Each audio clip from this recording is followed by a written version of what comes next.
Ready?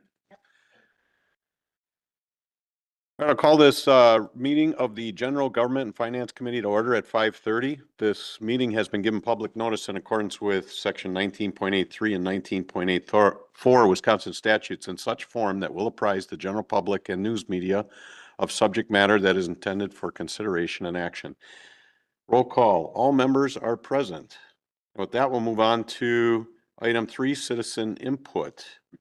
And we have an updated I guess rule, for lack of a better term, and that will be that you will have 4 minutes, but it will be a hard 4 minutes.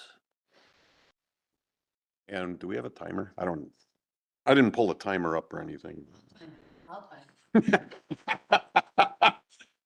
Terry's my timer.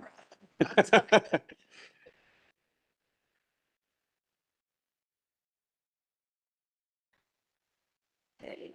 From the time I changed my glasses, okay? So, We'll give you all right. 20. Melanie Smythe, N140W1738 Cedar Lane. Good evening. I'm going to. Better word against file. Can you?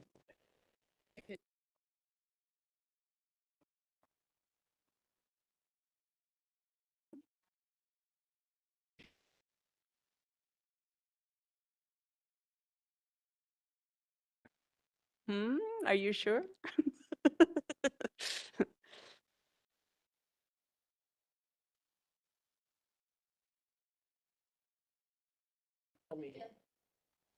Better. Hello. Okay. That's Oh, good. yeah, that's a lot better. That's good, Matt. Thank you. Okay. Wow.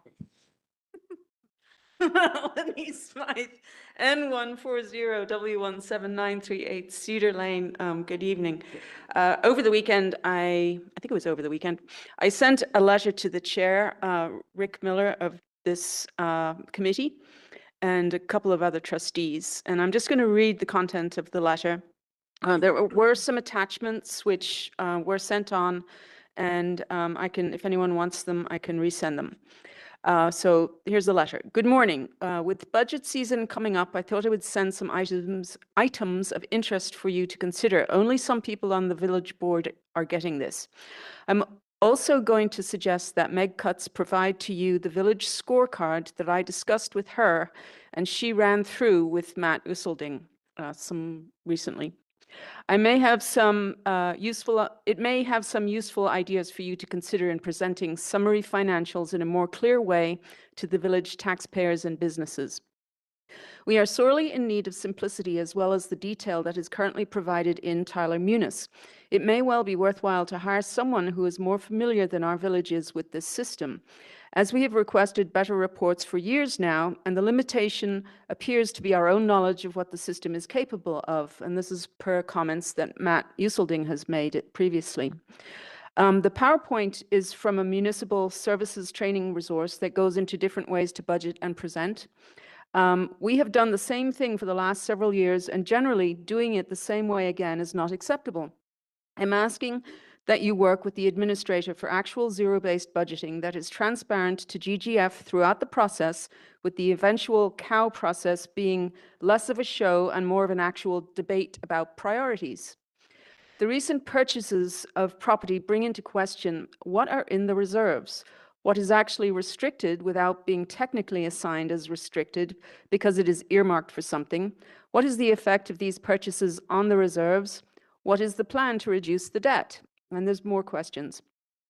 Where are all the department 5-year financial plans? We only have what Matt Mortwed started, and he was told to stop this for the other departments.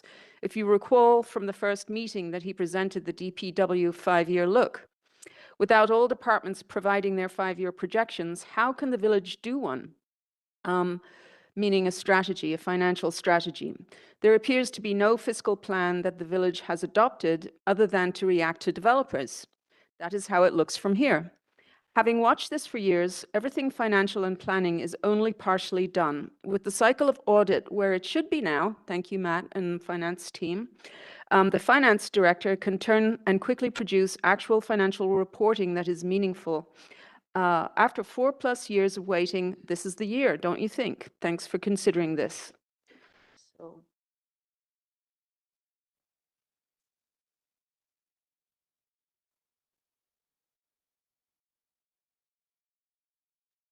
All right, thank you for your comments. Is there anyone else that wants to come forward?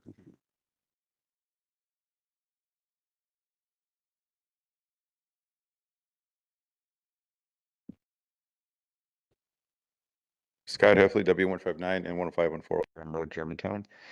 A few comments, and if I overlap with Melanie's, it happens.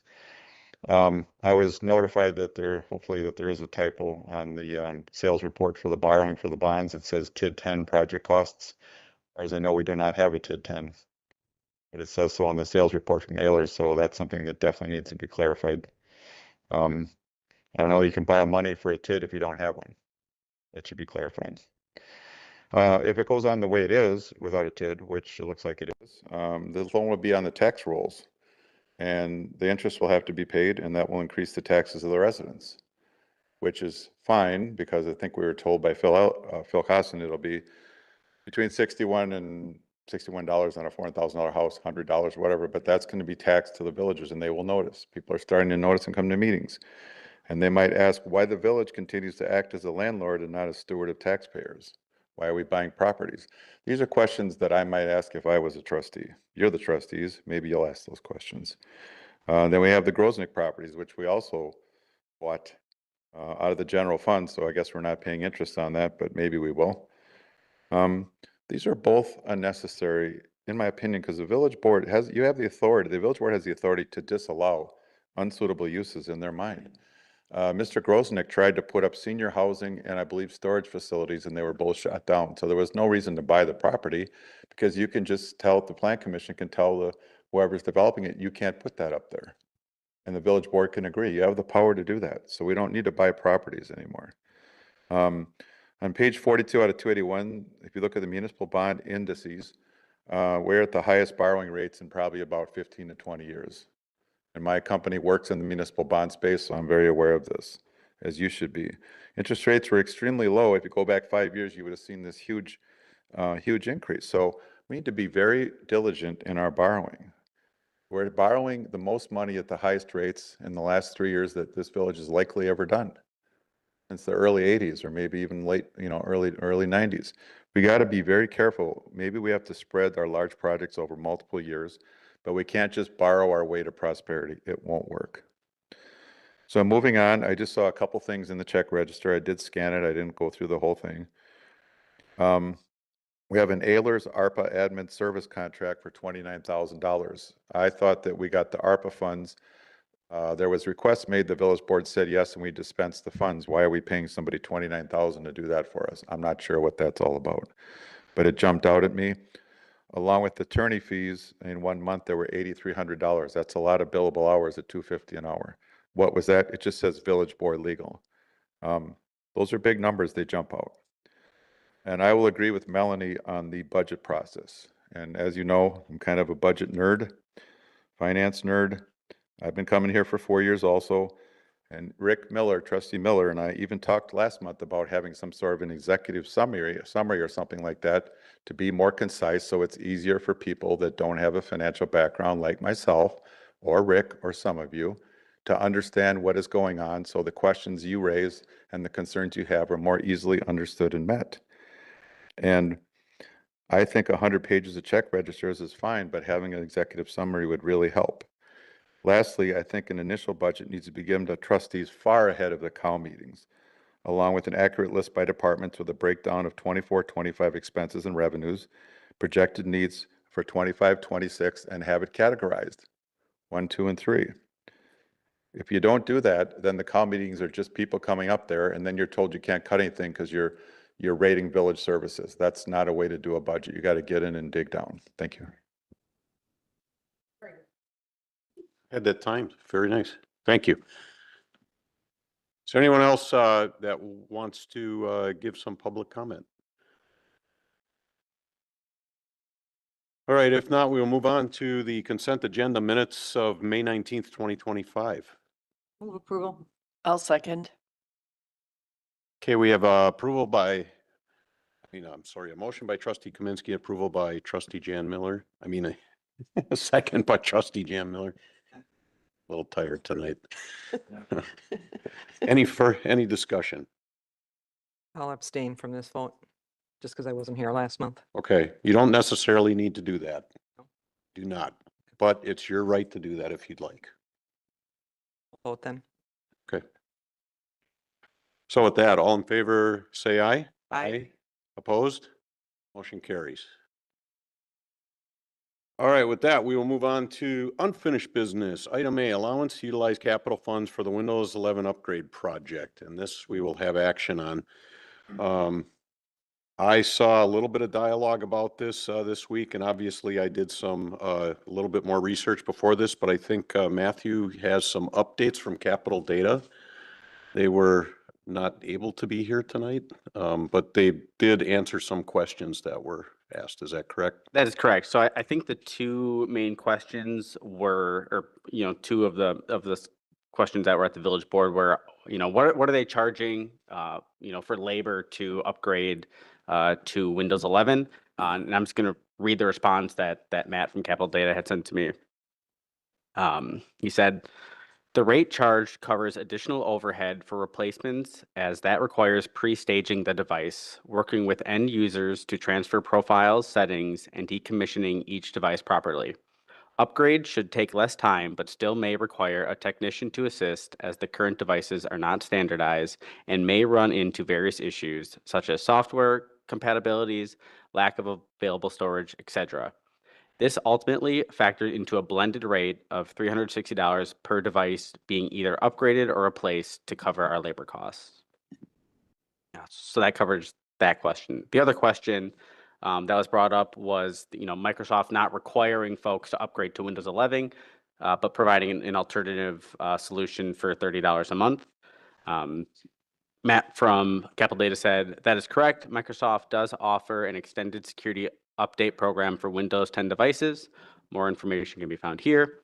These provide security updates only. No new features or enhancements are added via these updates. These are normally utilized where there's a legacy application being used that will not work with a newer version of Windows. Devices will still need to be upgraded to support Windows 11 platform at some time in the future. Cost for organizations and businesses is $61 per device per year. Note, this price doubles every consecutive year with a maximum of 3 years, at which time ESUs will no longer be available.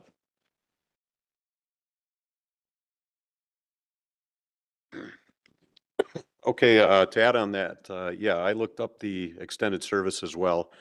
And Matt from Capital Data, I guess, said it already, but it's really to be utilized for companies that get caught with their pants down. When they can't upgrade in time, when there's a legacy issue, there's a program that won't run on Windows 11, something like that.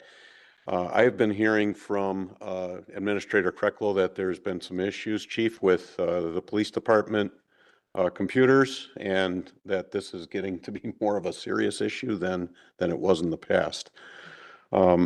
I wouldn't recommend staying on Windows 10 with these service issues that they're having, and it's really just kicking it down the road. It would have to be done later. Matt is also correct. To be honest, I didn't look if that was a good price or not. I can't really get that. However, just my experience at my company, I do have a dedicated person that does our upgrades. But he runs into issues all the time with legacy stuff. We had one last week where they had to run a number of tests in order to get it up and running on Windows 11. So that is a possibility. I'm not saying it's going to happen, but that is a possibility that you can run into that stuff and have to work pretty hard on it. I did not realize that they were going to get rid of I should be closer here. I didn't realize that they were going to get rid of or wipe the old systems as well as part of that cost. That's also, a little bit of more time in order to do that. So those were my comments, and those were the things that I researched since this came back from the village board. I'll make a motion to approve the Windows 11 project update not to exceed $79,026. I'll second that. All right, we have a motion and a second. Donna, did you get who? You got the, perfect. Any further discussion? Trustee Kaminsky. The only comment I would have is I think we have really beaten this horse to death over the past 2 months. And those were the answers I was hoping to get, which were provided tonight. And let's hope this can sail through village board. Right, Trustee Jan Miller. And I just had one clarification. Capital Data came back and said it's 360 labor. Is that per computer then? Okay, and that is It wasn't 360, it was two. 360. Correct. It was a blended rate of 360 per device. Blend- Oh, okay, and then, and that is a one-time to install. Yeah. So I think it's fair, and they've been working with our computers, and we're all over the board. We don't have standardization. We don't. And so, and they've been working through a lot of different issues, so I'm fine with it. I think we should do it as it's presented now without more haggling. We don't know what could go wrong, and it could be a more expensive fix if it's something that can't be updated because we're just patching things right now. Okay, thank you. Thanks all for those comments. Anything else? All in favor, say aye. Opposed? Motion carries unanimous, and this, I believe, will be on village board tonight as well. Okay, with that, we're going to move on to new business. Item A, presentation of finance director on the results of debt issuances 2025A and 2025B, and this is for discussion. Yep. So as many of you know, the village had 2 successful sales for our 2025 bond issuances, both for 2025A, the taxable bond, and 2025B, the non-taxable bond. Looking at 2025A, the taxable bond, as I put in my memo, the true interest cost came in under what we had our pre-sale estimate, saving the village and the taxpayers roughly $225,000. On the 2025B bond issuance, that is for our annual capital borrowing. That had a true interest cost of 3.47, which was also lower than our pre-sale estimate. And those funds will be used to fund our 2025 capital program. As it relates to the 2025A sale report, I've received a couple inquiries from trustees as well as the public regarding the TID 10 for the purpose of the 2025A bond issuance. I'm just going to read an email I had sent out that kind of summarizes why it says TID 10 rather than something different such as the Village Center project or things like that. I'm just going to read the email I have here. The reason the bond purpose is currently described as to pay tax incremental district number 10 project costs is to align with the language in the official statement for the 2025A general obligation promissory note. A natural follow-up question might be, why does the official statement reference TID 10 project costs when the district does not yet exist? The answer is rooted in statutory compliance. Using this language allows the village to ensure that any cost incurred, including bond issuance expenses, remain eligible projects if a TID is formally created in the future. The Wisconsin Department of Revenue and applicable state statutes maintain strict criteria for what qualifies as a legitimate TID expense, and accurate early documentation is a critical component. I've personally encountered audit challenges in the past related to insufficient clarity in these areas, so we err on the side of caution. That said, I completely agree that public-facing communication should not create confusion. Moving forward, in all presentations to the village board and committees, we will refer to this effort as the Village Center Project, which appropriately reflects its current stage while avoiding premature assumptions about a TID designation. That summarizes why in the sales report it says TID 10 rather than Village Center Project. It is to match the official statement, which we do as a precaution to ensure that those funds are a TID eligible cost. All right, committee, questions, comments?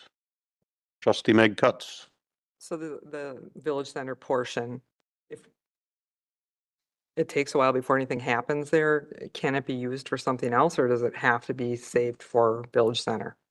So the bond proceeds are only related to the projects that they were borrowed for. So in this case, it'd be, you know, the purchase of the properties and to reimburse some other maybe TID expenses. They can only be used for that purpose. What was specified in the bond, right? Yeah, what was specified in the bonds and that has been provided to the public and to the village board. So it can only be used for that. If for some reason those projects never come to fruition, the bond proceeds would essentially just pay down the debt. So we would just use the proceeds to pay the debt, and the village would be on the hook for the interest. Okay, so would you be able to, I guess, do a journal entry like towards the Ascension property purchase or anything like that? If it has to happen? I'm just curious. I don't think I understand the question. Well, because that's part of the village center Mhm. and we're buying it, could that money just, a journal entry be made to move it out of this account to the Ascension purchase account? Yep. So these funds are going to be used to buy the Ascension property. So what will happen once we close on the Ascension property. Trustee Jan Miller? So on the original bond, it says the 2025A, Mhm. it says it's for TID 10, correct? Correct.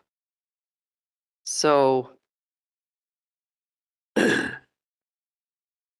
if it is not used for a TID and it's for the village center or not, then how do we explain it? It just melds into some other fund?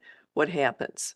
So it would likely just go into the capital fund. We'd probably use capital fund to track any expenses related to a village center project. Well, I think it needs to be noted that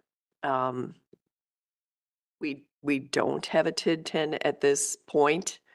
The intent was for the village center, but it is being used for purchase of properties.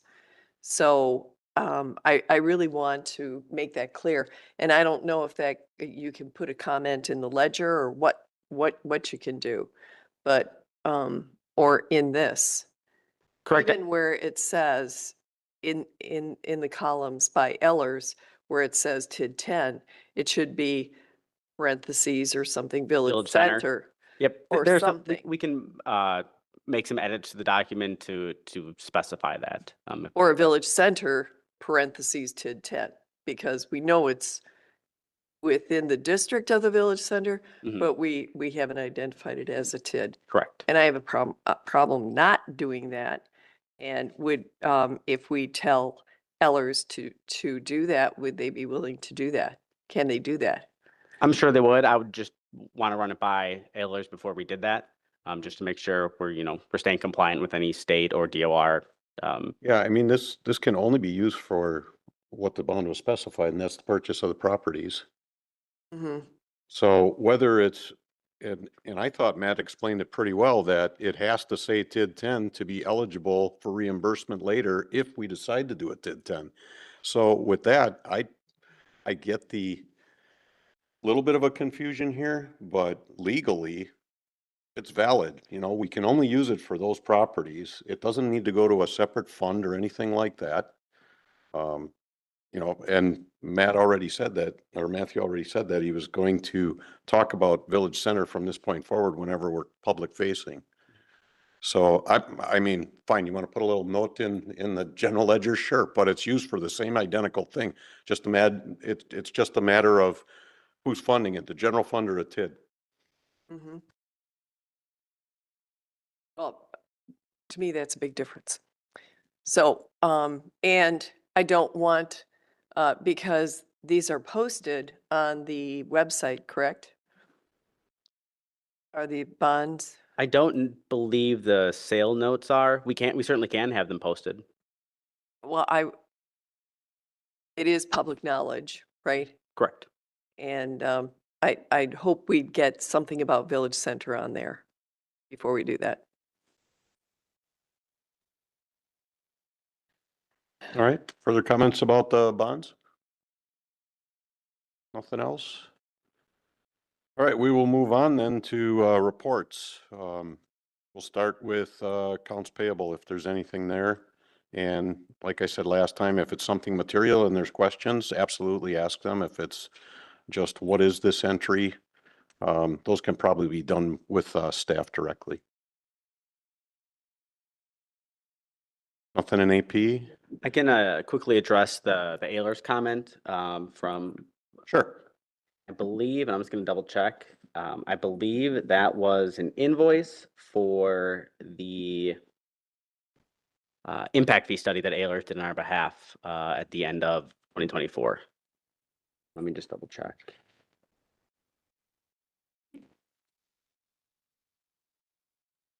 Yes, that invoice, that check was to Ayler's for payment of Impact the fees, impact fee which study. we Which were- reevaluated. Correct. Yep. Correct. And that was funded Okay. through ARPA. Good. Just a quick question. When Tessa was here, we were getting these check runs emailed weekly. Is there any way we can get that again? Then we just have more time to look them over. Have you That- have you not been getting them weekly? No, we haven't since Tessa left, or I haven't been anyway. Originally, all the trustees were, and it was nice to just be able to look through it ahead and not have all of Pretty this sure at one I've time. been, But I that, got one. It might have been just GGF with, yeah, I was okay. gonna say we may have to update distribution on that, Megan. yeah. Yes, I think it makes yes, I sense. can do that. Great, thank you. Yep. And there was a question about the legal, but I think that might be, is that monthly? Is that a monthly invoice, Village? Does fluctuate. 8,300. I don't know. Yeah, we typically get them monthly. That's what I Sometimes it's every other month. It really depends on when the invoices get sent to us. I don't know this for sure, and you might not know the answer, but was there more work to be done with the change in president? You know, with the elections and that? From a village. For the attorney legal, expenses? for the legal stuff. That I don't know. Yeah. That I do not know. I know it does fluctuate. So, And looking at different check runs, sometimes the checks are multiple invoices. So I can go and look at that specific check to see if it's multiple invoices or one.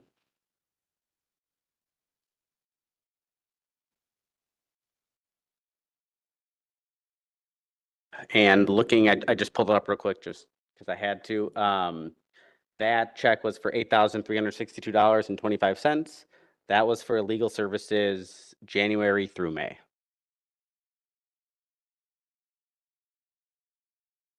$5 months. Of 2025? Oh, sorry. Yes. Of 2025.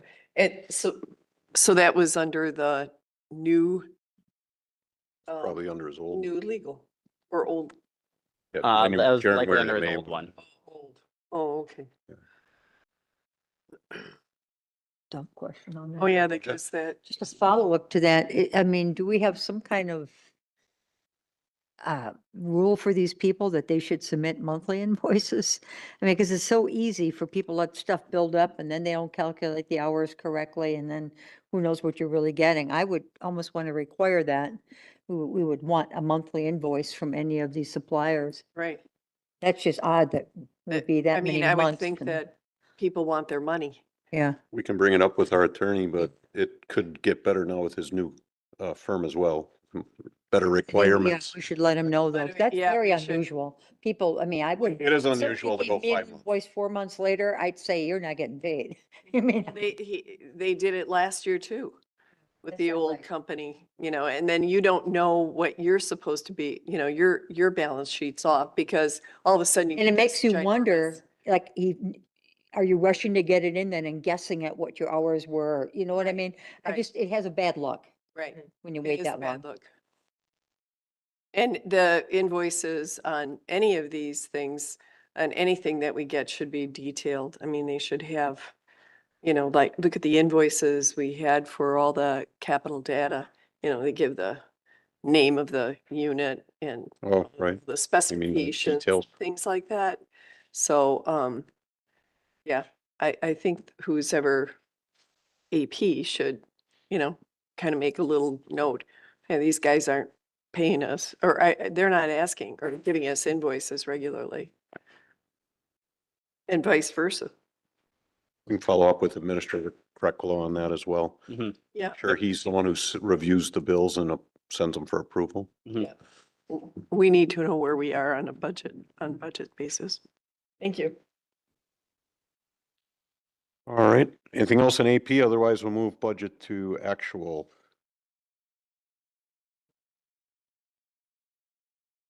The 2025 budget's trending very well. Just taking a look at salaries and benefits, we are, slightly under where we would expect to be at this point, which is a good sign, just given the workload in our public safety departments. So the budgets are tracking well. What we'll want to look for over the next couple of months on the revenue side are recreation revenues and community development revenues. Recreation really makes their money here in the summer with their summer programming and kids club. So tracking that closely will let us know where we're going to finish out strongly in 2025.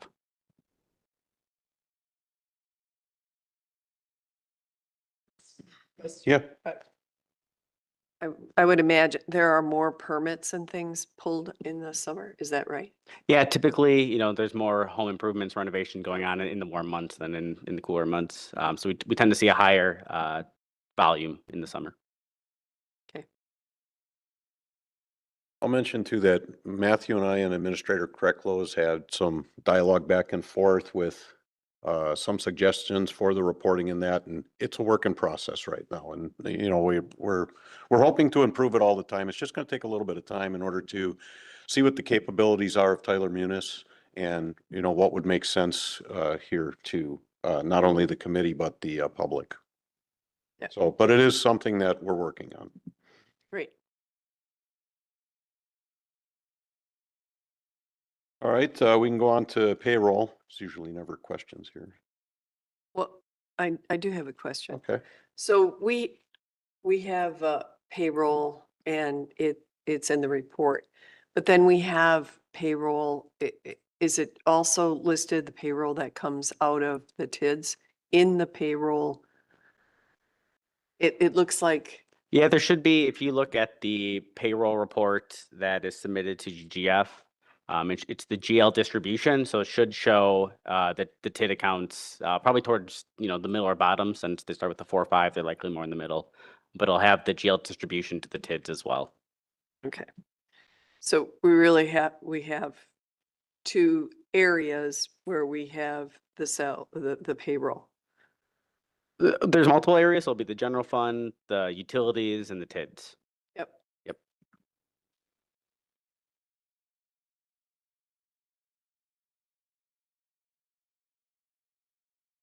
Shoot. Page. Okay, anything else? Otherwise, we'll move on to contracts. There's a couple things that I saw. I sorted by approval date. And first one that comes up is from 2022, Well House 7 electrical improvements. Now, I'm guessing that contract is completed, but it's still on here. And that's fine. That's fine, but those under the budgeting stuff, there is some available total yet. So what happens with that, if anything? Yeah, those are contracts that I'll have to follow up with the water utility. If those projects are completed, that contract will get closed out and those funds will become unencumbered and just Okay. be made available again to the water utility. Gotcha. Yeah, there wasn't too many. Like the second one down is 5-year fleet camera, and that's still in place, and some other things, more longer term contracts and that. So, question, Trustee Cutts?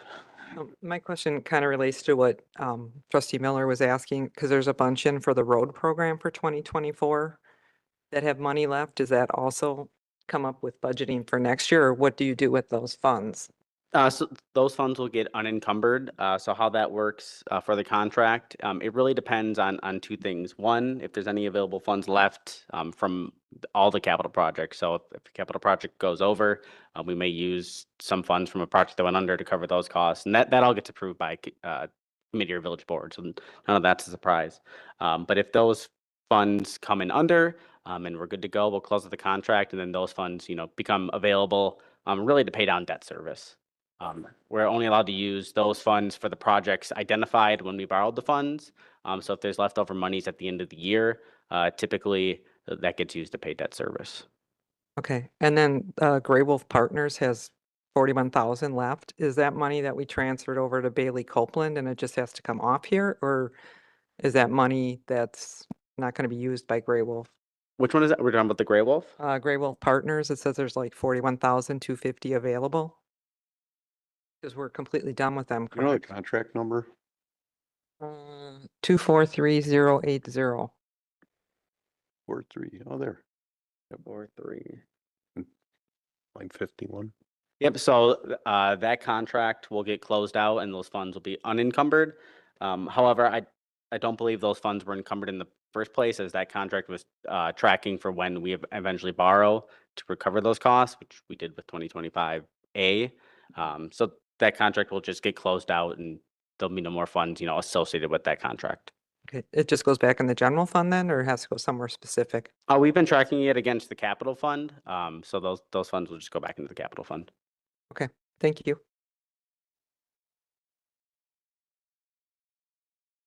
All right, good questions. Anything else? Otherwise, we'll move on to the director's report. Sorry, I did have one. There's one here in here with the Perfect Answer Incorporated. That's after hours for DPW. Is that something we had to take on with dispatch going to the county? Correct. Okay.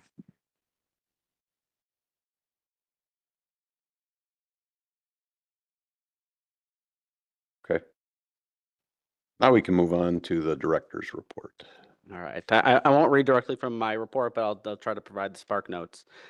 So we're looking to have the audit and ACFR issued at the beginning of next week. So Baker Tilly is going to send us the ACFR, which we'll then forward on to the village board and as well as post on our website. With that being said, Baker Tilly will be at the July 7th village board meeting to present an overview of the audit, ACFR, and their findings like they have done in the past. So we're planning on doing that at the first meeting in July. This is, we're starting to get back into the normal things here at the village of when the audit should be done. The last couple of years, they've been done, significantly later than many of us would approve of. So this year we're getting back into our normal swing of things, which we're very proud of. As it relates to utility billing, the second quarter utility bill will go out at the end of this month with the normal due date of July 20th. So staff is working on getting those bills ready to get sent out at the end of the month. We already discussed the capital borrowing sale, but we had two successful sales for 2025A and 2025B, which came in under pre-sale estimates. A quick update on our current RFP process. So we currently have two RFPs out at this time, one for investment advisory services, one for municipal advisory services. None have been submitted at this time, but I've received, several inquiries from likely proposals. So I would expect to get at least, 5 or more for investment advisories and somewhere in the range of 3 to 4 for municipal advisory services. So we're happy with kind of the feedback we've been getting from those folks. Last but certainly not least, and we'll talk a little bit more about this at the village board meeting tonight, but just an overview of the 2026 budget process. So early indications looking at projected revenues and expenses is a deficit, a structural deficit that will have to close of just under $600,000.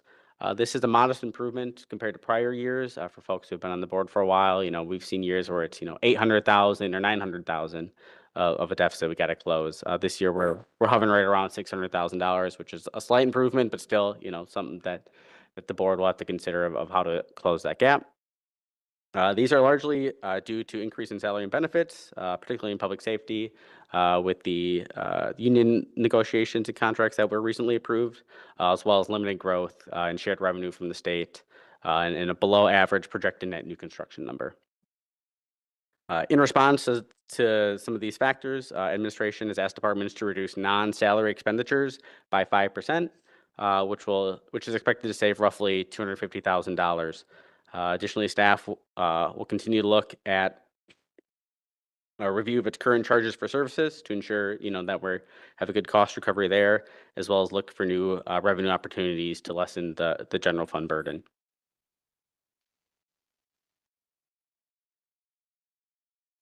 With that, I'll take any questions. So that deficit just projected under $600,000, that does not include capital borrowing, right? That's just Correct. the- That's we're budget. just focused on the general fund.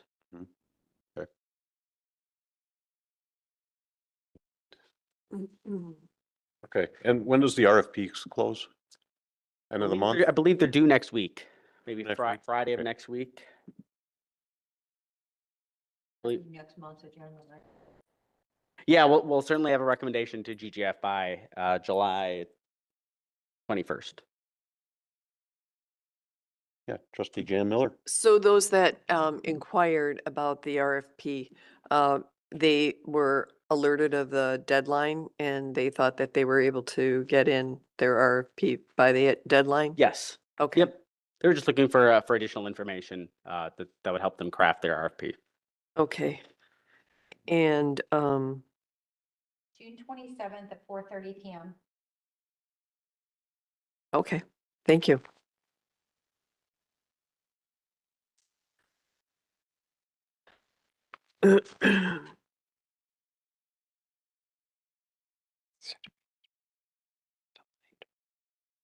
Oh, utility billing. Mhm. Are we gonna get that right this time? We've had. We're certainly planning on problems. getting it correct this time. I know we didn't have any issues with the last bill, which at least none that were reported to me, which I'm happy to report. On this quarter, there should be the summer sewer credit. And there will be the summer sewer credit. So just be sure to be on the lookout for that. Okay.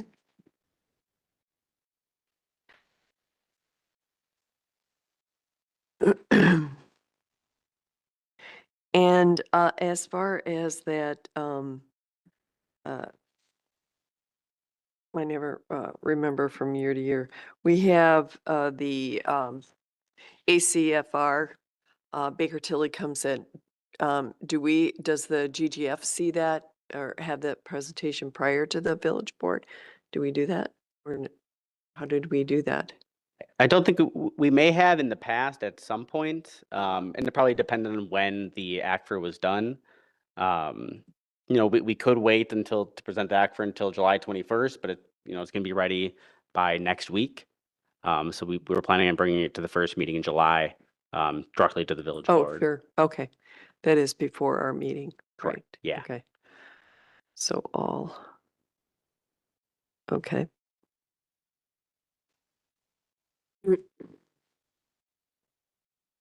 Do you think that well, my question is, administration has asked departments to reduce non-salary expenditures by 5%, but that's only giving us 250,000. I think that maybe, I know one year we asked for 10%. Did we not? I don't remember that. I don't think we've ever asked departments to cut their budgets by 5, 10% I know departments' budgets have been cut by that amount, but that was never a starting spot for the budget. Well, the Yes. money's got to come from somewhere. The deficit you said at this point we're trying to make up is Roughly 600,000. 600,000 and that's 250. And we know that there's going to be additional staff we've been talking about that we have to pick up the salaries for next year. So we have to start somewhere where we're going to have a bigger opportunity for savings. I mean, What now, additional? unless Steve has a plan for this. Do you know if there's some other plan of how we're going to reach that nut? Or should we be starting at somewhere between 5 and 10%? Right.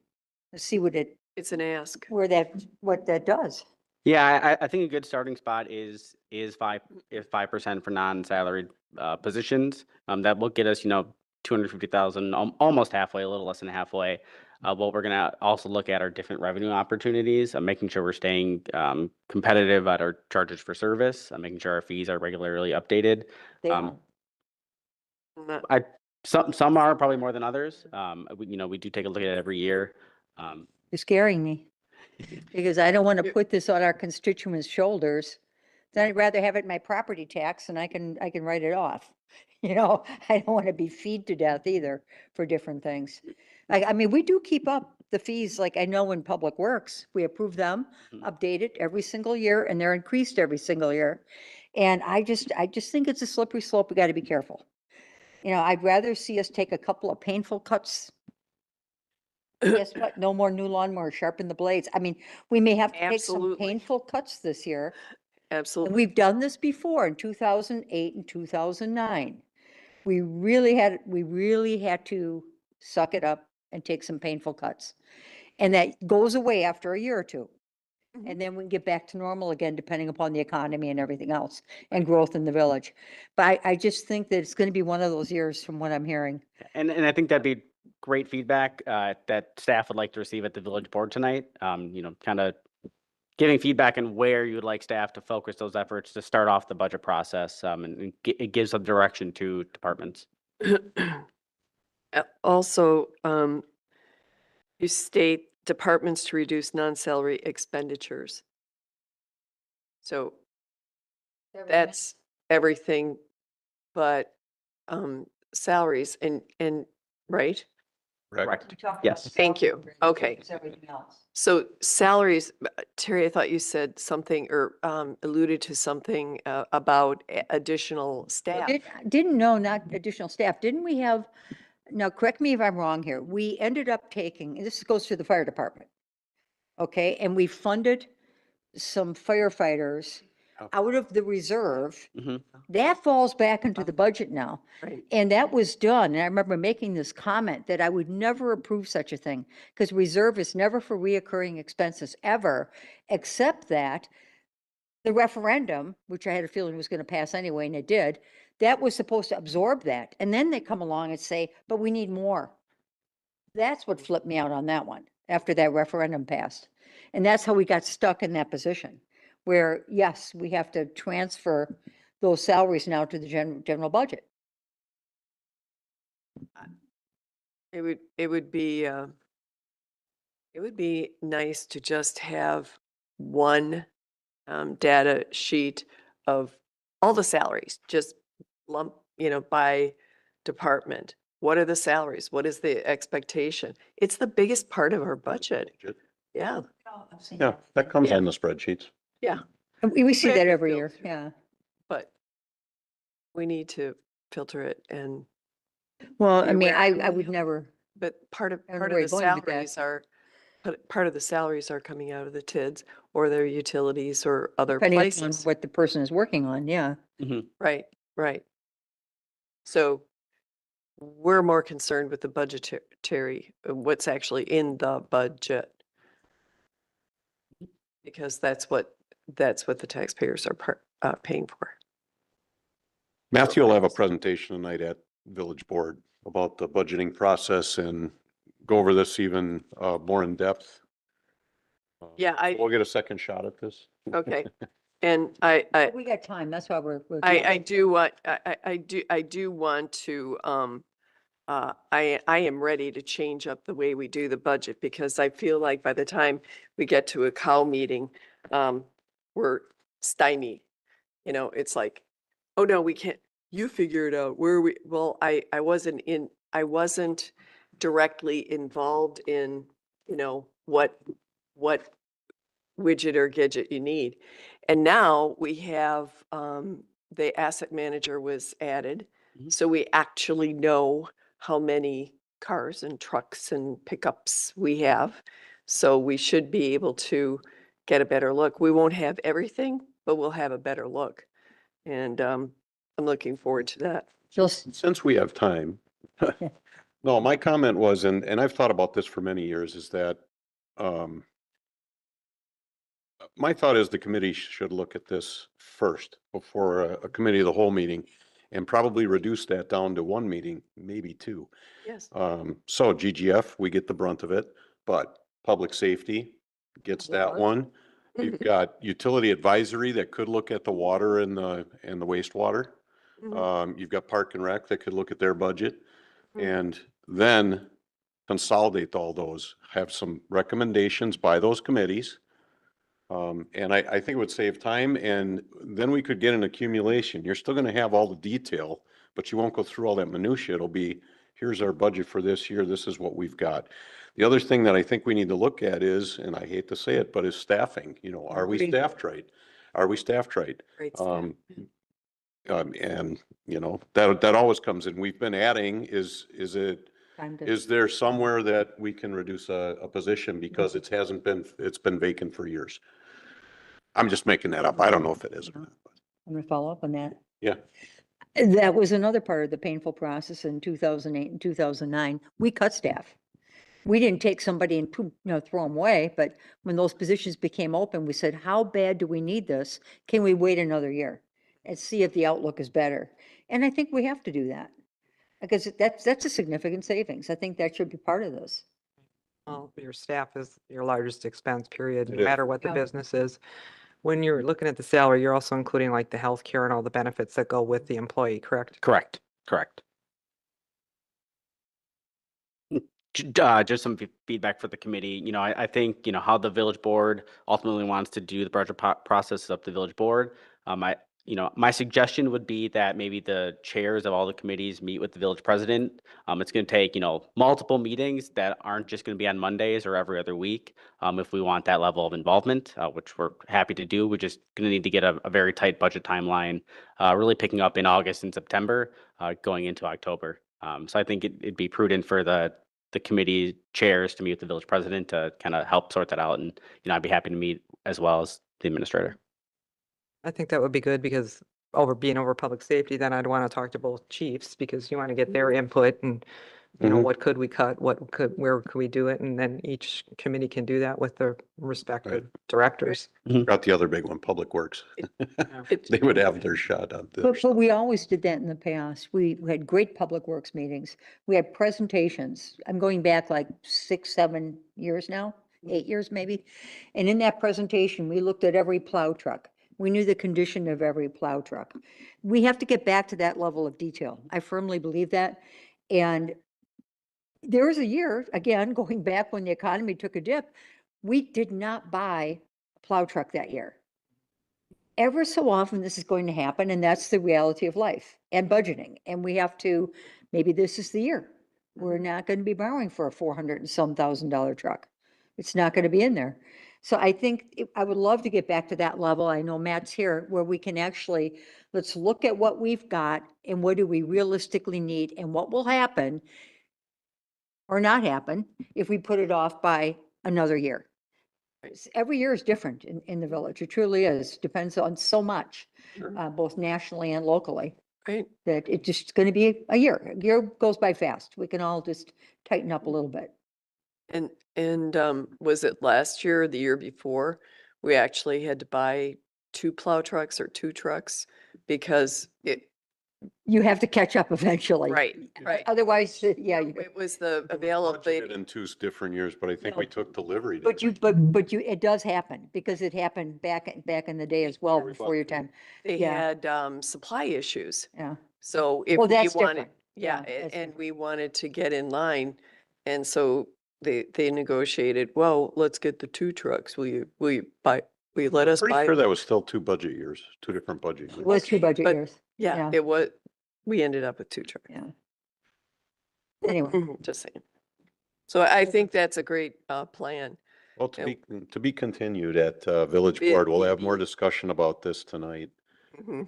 we'll be all talked up so Yeah, yeah, I'm sure. This is opinion. So, That would- okay, Matthew, anything else? Not for me, thank you. Then we are done with all our items on our agenda, so I'll adjourn the meeting at 6:24 PM, and thank you for coming. When's our next meeting? Our next meeting will be the 21st of July. Oh, yeah, that's late. Okay. This is what makes the years go by so fast. Because you meet month after month. And Right. now we're planning towards the end of July already. It just Well- year evaporates. Blows by. That it does.